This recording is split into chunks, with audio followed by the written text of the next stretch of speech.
President. Now, if that happens, I think South Africa will benefit because it will give us a possibility for self-renewal. The chaps in Dubai would have made their money, right?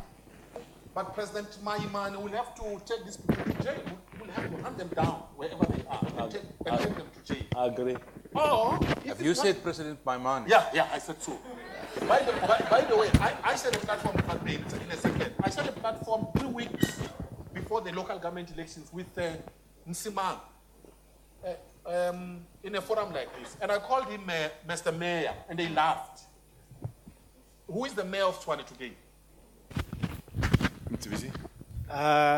What we have really will not be addressed by simply changing presidents. ANC politics has been disfigured, disconnected completely from ethical compass or ethical foundation. It has become purely a political career, so there isn't activism. You find this thing at a local government level. We get reports every year from the Auditor General telling us how much money councillors and officials have given to themselves in terms of contracts. And these are reports, we know where the culprits are, we know where these municipalities are, but nothing ever happens. And there is collaboration, if not collusion, throughout the structures of the ANC. And so this is, looting of public resources is not something that is happening accidentally. It is done systematically. This is primitive accumulation. Primitive accumulation that is conducted through certain structures, and it's well elaborate mechanism. So Zuma is not the only one. I don't know what the figures are, but quite a large part of the ANC is involved in that. That is why they cannot move against Jacob Zuma, right? Because they are also implicated. Now, well, I think I'll continue highlighting these worrying aspects of it. The worrying aspect of this is that once you commit a crime, you then are compelled to commit yet another crime to conceal the original crime. Quite soon, your crimes multiply, and the possibility of prison and the length of you staying in prison increases, which means your resistance to going to prison is even more emboldened. What you have is that these fellows are going to fight right to the end. So there's one man who's fearing jail, and that's Jacob Zuma, and there's a question here from the audience. Just to give Dr. Pozo. elaborate on the scenarios for 2019, because these guys are the spears which keep probing the future.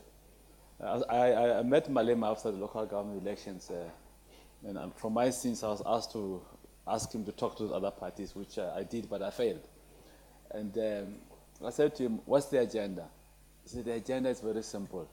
The ANC is so weak. In 2019, it will be on its knees.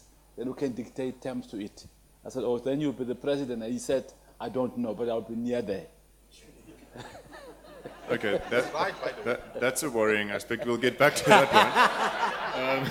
So there's a question here from the audience, received via Bernard. Will Zuma be criminally charged after he steps down as president?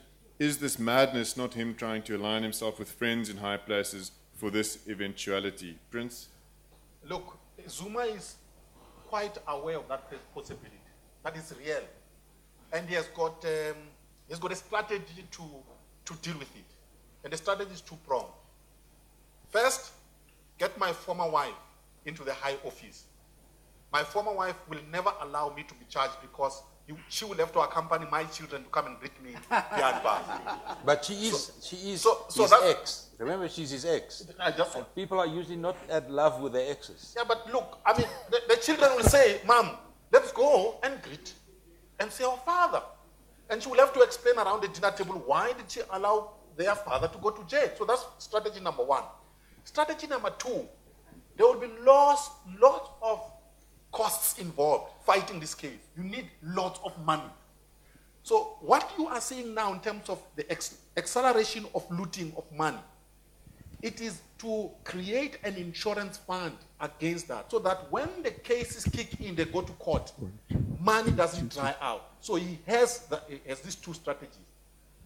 Now the question is, those who are working or will be working against these two strategies, how strong are they?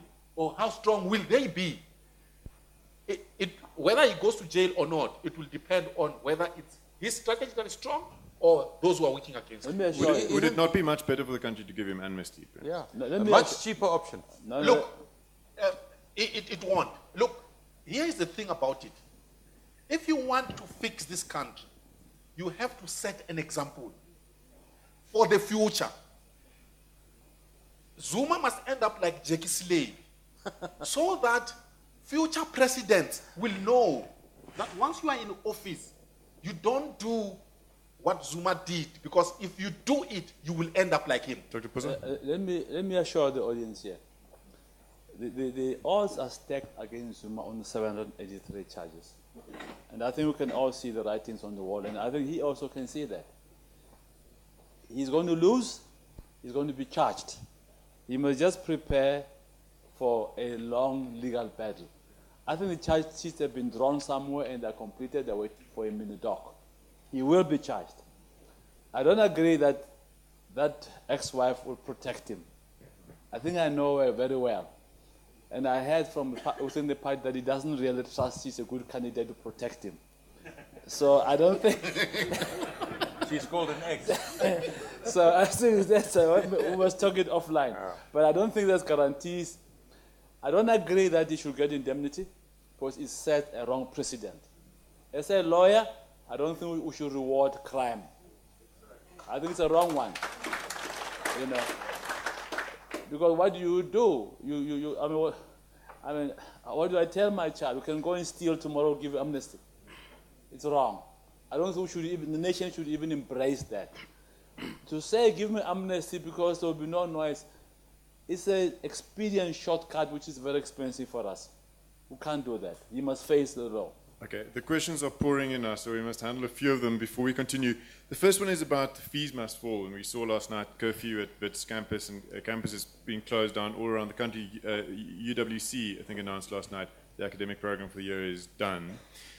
Is the fees must fall campaign a ploy by the EFF to disrupt the government? Like China in the late 60s, government comes to a standstill, no education is taking place, asked Willem Husselman.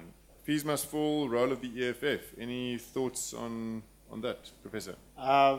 It's quite possible. It's quite possible. But this is an authentic gripe occasioned by what we have become.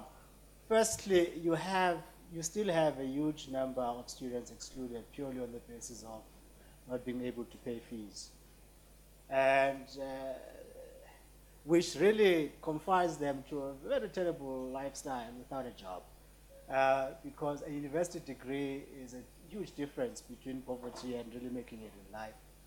And there is a lot out there which shows the misery of not having qualifications, especially given the rate of unemployment and inequality.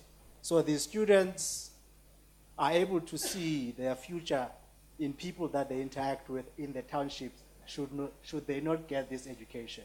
So there's a certain desperation now about this education, but financial exclusion drives them to this terrible future that they are dreading. So they are quite keen to stay at schools, and then you have excuses about lack of money. Lack of money in a society where politicians have indulged on public resources. Kenneth Brown was telling us the other day about 40% of government procurement's money is wasted and stolen and this and that. So there is a lie that is infuriating these students. And partly because we have built up this impression and we have this rhetoric about being a caring society. And the very same people who proclaim to be caring are, on the other hand, the corrupt individual. So this lie is feeding the anger. And there's a certain sense of righteous indignation in this protest. Many of these students are also very cynical, Prince, about the 1994 settlement, right? They're saying that that wasn't a fair deal, and the revolution that their parents did not finish, they must now finish.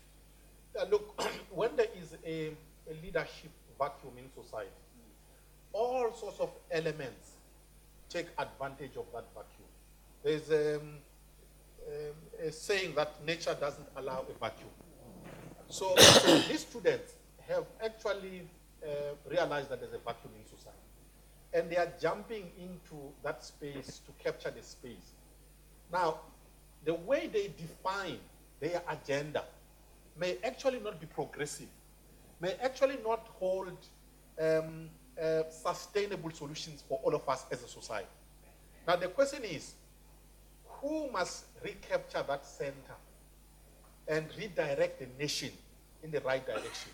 The EFF has positioned itself very well when it comes to this chaos.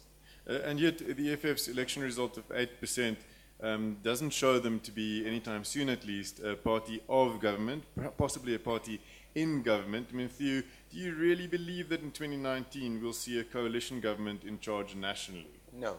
No, I think the ANC still has the capacity to at least pull off a win in 2019. I'm not... they have the... Remember, they're a party of 104 years old.